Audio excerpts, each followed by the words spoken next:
ये बीजेपी वाले तो मैं कल से देख रहा हूँ प्रेस कॉन्फ्रेंस कर करके यही कह रहे हैं कि केजरीवाल को गिरफ्तार करेंगे।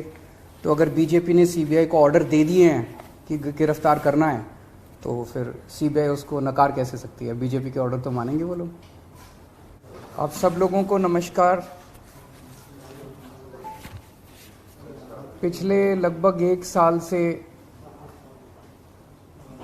भारतीय जनता पार्टी चिल्ला चिल्ला के कह रही है कि दिल्ली में कोई शराब घोटाला हो गया और देश की जो भी सबसे बड़ी से बड़ी जांच एजेंसियां हैं वो अपना सारा काम धंधा छोड़ के इस शराब घोटाले की जांच में लगी हुई हैं। तो मैं समझता हूं कि उनको अब तक तो शराब घोटाले के सब कुछ मिल ही गया होगा, सारा पैसा भी मिल गया होगा, सब कुछ मिल गया होगा। तो पहले 2-3 मिनट में इसी पे चर्चा करना चाहूँगा कि शराब घोटाले में जांच एजेंसियां कैसी जांच कर रही है, क्या मिला अभी तक।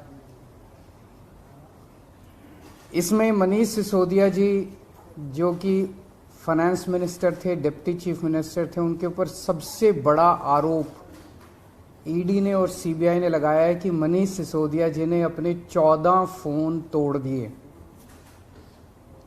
तो इन्होंने सबूत खत्म करने की कोशिश की। ये सारी जांच वांच करने के बाद इन एजेंसीज ने मनीष सिसोदिया पे आरोप लगाया कि 14 फोन तोड़ दिए। ये ईडी की चार्जशीट है, ईडी का डॉक्यूमेंट है ये, जिसमें इन्होंने ये 14 फोन का IMEI नंबर लिखा हुआ है कि ये वो 14 फोन है जो मनीष सिसोदिया के थे और जो मनीष सिसोदिया ने इन फोनों को डिस्ट्रक्ट कर दिया। ये ईडी के डॉक्यूमेंट में है। इसी के बाद ईडी की सीजर मेमो है। ईडी कुछ भी सीज करता है तो उसको मेमो, इन 14 में से ईडी खुद ही कह रही है सीजर मेमो कि 4 फोन हमारे पास हैं। ये इनका सीजर मेमो है, इंपाउंडिंग ऑर्डर 18 मार्च 2023 का और इंपाउंडिंग ऑर्डर 5 जनवरी 2023 का। 4 फोन उसमें से इनके पास हैं और एक सीबीआई का ये डॉक्यूमेंट है, 1 फोन सीबीआई के पास है। तो 14 में से 5 फोन तो इनके अपने पास ही हैं जो कह रहे हैं कि मनीष सिसोदिया ने तोड़ दिए। उन 14 में से 5 फोन ईडी और सीबीआई के कब्जे में हैं, बाकी 9 फोन।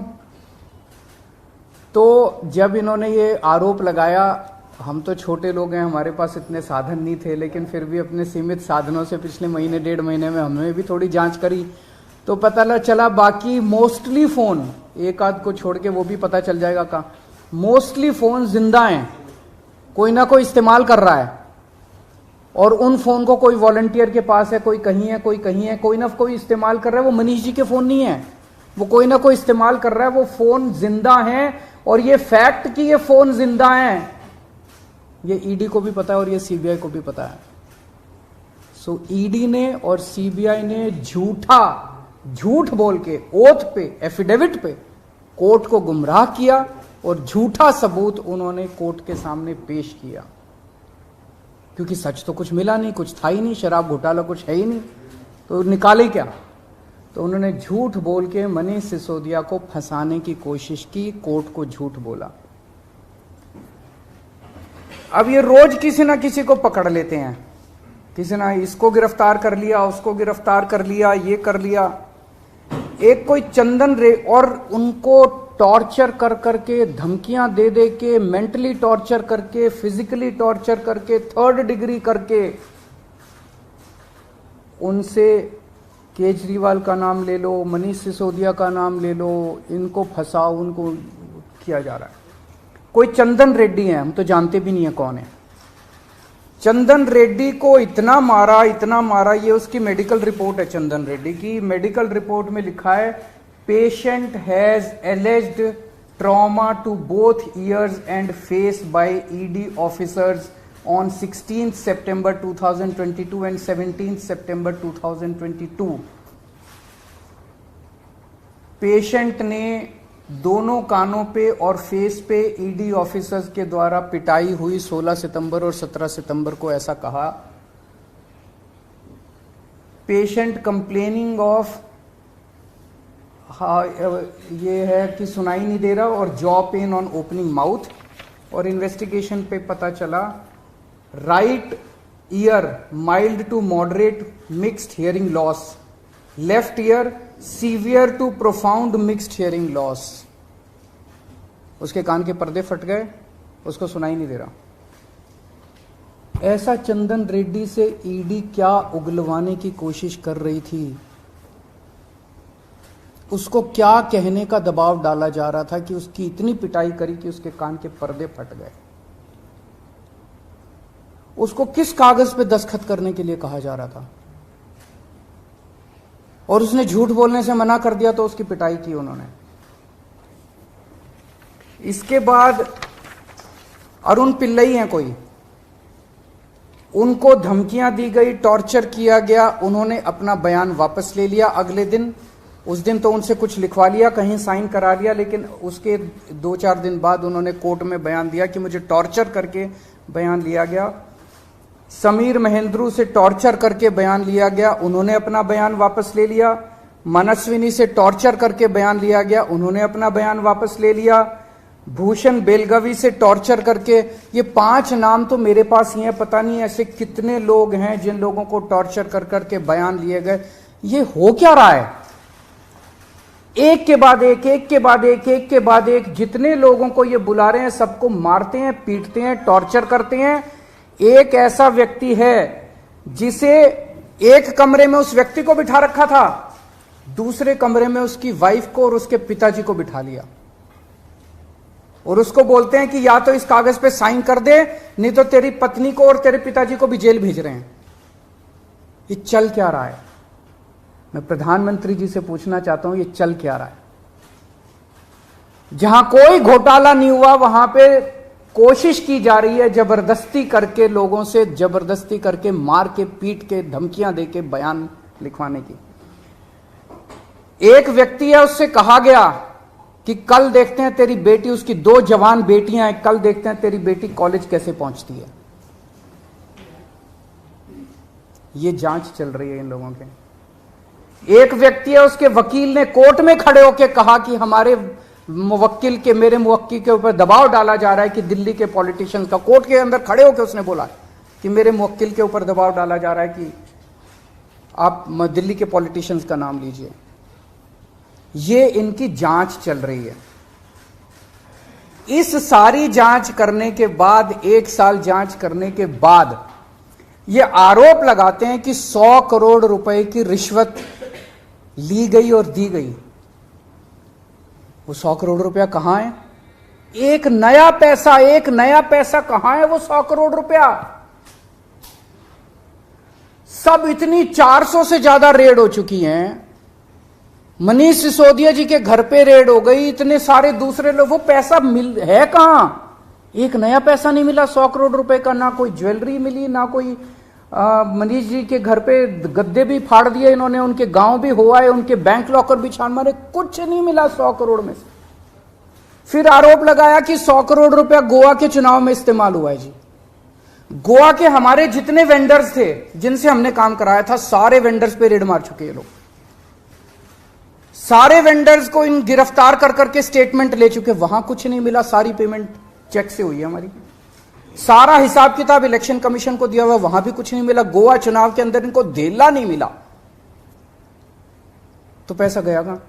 अगर रिश्वत ली तो पैसा गया कहां? अरे पैसा तो तब मिलेगा ना जब रिश्वत ली गई होगी और रिश्वत दी गई होगी। आज मैं इस प्रेस कॉन्फ्रेंस में कह रहा हूं कि 17 सितंबर को शाम को 7 बजे मैंने नरेंद्र मोदी को 1000 करोड़ रुपए दिए थे। कर लो गिरफ्तार उनको। ऐसे तो कोई भी इस देश में खड़ा होकर कुछ भी कह देगा। मैं कह रहा हूं कि नरेंद्र मोदी को 17 सितंबर की शाम को 7 बजे मैंने 1000 करोड़ रुपए दिए थे। गिरफ्तार करोगे इस बेसिस पे नरेंद्र मोदी को? भाई मेरे पास कुछ सबूत तो हो कहने का। कोई तो मैं कहूंगा भाई मेरे पास ये सबूत है, मैंने दिए थे। ऐसे ही कोई कुछ भी खड़ा होकर कह देगा और गिरफ्तार कर लोगे। 100 करोड़ रुपए दिए, 100 करोड़ रुपए दिए गोवा चुनाव। अरे कहां है सबूत? कोई सबूत नहीं है। ये पॉलिसी इतनी शानदार पॉलिसी थी, ट्रांसपेरेंट पॉलिसी थी, जो भ्रष्टाचार खत्म कर देती पूरे के पूरे शराब सेक्टर में। ये इस बात से साबित होता है कि ये पॉलिसी जब पंजाब में लागू की गई, पूरी कॉपी पेस्ट पॉलिसी है, जब पंजाब में लागू की गई तो इस पॉलिसी से 50% रेवेन्यू एक साल के अंदर बढ़ गया। 50% रेवेन्यू दिल्ली के अंदर इन्होंने लागू नहीं की, करने दी, पंजाब के अंदर इनकी चली नहीं, क्योंकि पंजाब एक फुल स्टेट है। तो मैं मोदी जी को कहना चाहता हूं, मोदी जी अगर केजरीवाल भ्रष्टाचारी है तो फिर इस दुनिया के अंदर कोई ईमानदार नहीं है। मुद्दा भ्रष्टाचार है ही नहीं, मुद्दा भ्रष्टाचार की जांच है ही नहीं, मुद्दा शराब घोटाला है ही नहीं। ऐसा शख्स, देश का प्रधानमंत्री जो सर से लेकर पैर तक भ्रष्टाचार के अंदर डूबा हुआ है, उसके लिए भ्रष्टाचार मुद्दा कैसे हो सकता है? पिछले मार्च के आखिरी हफ्ते के अंदर मैंने इतने सारे असेंबली के अंदर इतने सारे गिनाए थे भ्रष्टाचार जो इन्होंने किए हैं, इतने भ्रष्टाचार गिनाए थे। इन्होंने तो मेरे को तभी कह दिया था उस दिन, जिस दिन असेंबली में मैंने स्पीच दी थी, शाम को संजय सिंह का मैसेज आया कि अरविंद जी अब अगला नंबर आपका है। कल सत्यपाल मलिक जी ने एक इंटरव्यू दिया, मैं वो सुन रहा था। सत्यपाल मलिक जी ने कहा मोदी जी को भ्रष्टाचार से कोई परहेज नहीं है। ये मैं तो नहीं कह रहा हूं, ये तो उनके अपने गवर्नर कह रहे हैं। सत्यपाल मलिक जी कौन है? सत्यपाल मलिक जी मोदी जी के बहुत खास लोगों में गिने जाते थे। उन्हें पहले उन्होंने जम्मू कश्मीर का गवर्नर बनाया, फिर उन्हें गोवा का गवर्नर बनाया, फिर उन्हें मेघालय का गवर्नर बनाया। उन्होंने कहा कि मेरे जो इंटरेक्शन हुए मोदी जी के साथ, उसमें पता चला है कि मोदी जी को भ्रष्टाचार से किसी तरह का परहेज नहीं है। उसी इंटरव्यू में उन्होंने कहा कि इन लोगों के कुछ मुख्यमंत्री हैं जो भ्रष्टाचार करते हैं, खूब पैसे इकट्ठे करते हैं, लेकिन वो सारा पैसा मुख्यमंत्री अपने पास नहीं रखते, वो पैसा ऊपर भेजते हैं और वहां से वो पैसा उनकी दोस्त की कंपनियों के अंदर इन्वेस्ट होता है। मैंने भी तो इसी तरह का कुछ कहा था अपने उसमें। तो चलो मेरी बात तो नहीं मानी, अब तो गवर्नर, इनके अपने गवर्नर कह रहे हैं। तो ऐसा व्यक्ति जो इतना भ्रष्टाचार कर रहा है, उसके लिए भ्रष्टाचार मुद्दा हो ही नहीं सकता। उनके लिए भ्रष्टाचार मुद्दा थोड़ी है। तो फिर ये आम आदमी पार्टी के पीछे क्यों पड़े हैं? 75 साल के भारत के इतिहास में किसी एक पार्टी को इतनी बुरी तरह से टारगेट नहीं किया गया जिस तरह से आम आदमी पार्टी को ये लोग टारगेट कर रहे हैं। नंबर 2 को गिरफ्तार कर लिया, नंबर 3 को गिरफ्तार कर लिया, और उनको गिरफ्तार करने का तो मकसद इनका यही था कि मेरी गर्दन तक पहुंचना। तो अब ये मेरे पीछे पड़े हैं, मुझ तक पहुंचने की कोशिश कर रहे हैं। किसी पार्टी को इस तरह से नहीं टारगेट किया गया जिस तरह से आम आदमी पार्टी को टारगेट किया गया। उसका एक कारण है, वो कारण है कि 75 साल के बाद आम आदमी पार्टी ने इस देश को एक ऐसी उम्मीद दी है जो कि कोई पार्टी नहीं दे पाई।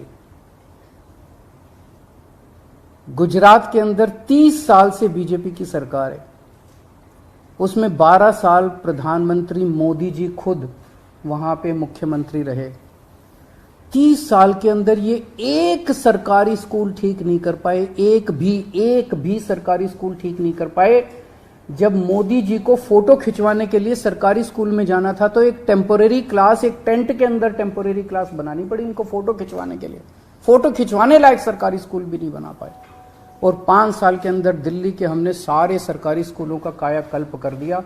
5 साल के अंदर हमने सारे सरकारी स्कूल ठीक कर दिए। इस देश के लोगों को आम आदमी पार्टी ने एक उम्मीद दी है कि केवल आम आदमी पार्टी उनकी गरीबी दूर कर सकती है, उनको शिक्षित कर सकती है, उनके बच्चों को रोजगार दे सकती है। आम आदमी पार्टी ने इस देश के लोगों को उम्मीद दी है। प्रधानमंत्री जी उस उम्मीद को कुचलना चाहते हैं।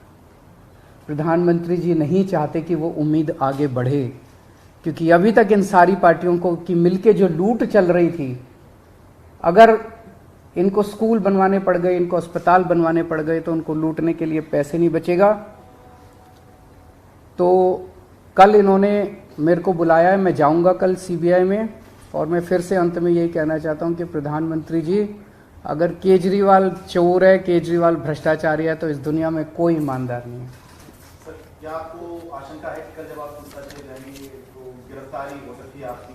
संडे का दिन है, जैसे मनीष जी को अरेस्ट किया था, आप भाई ये बीजेपी वाले तो मैं कल से देख रहा हूँ प्रेस कॉन्फ्रेंस कर करके यही कह रहे हैं कि केजरीवाल को गिरफ्तार करेंगे, तो अगर बीजेपी ने सीबीआई को ऑर्डर दे दिए हैं कि गिरफ्तार करना है, तो फिर सीबीआई उसको नकार कैसे सकती है? बीजेपी के ऑर्डर तो मानेंगे वो लोग।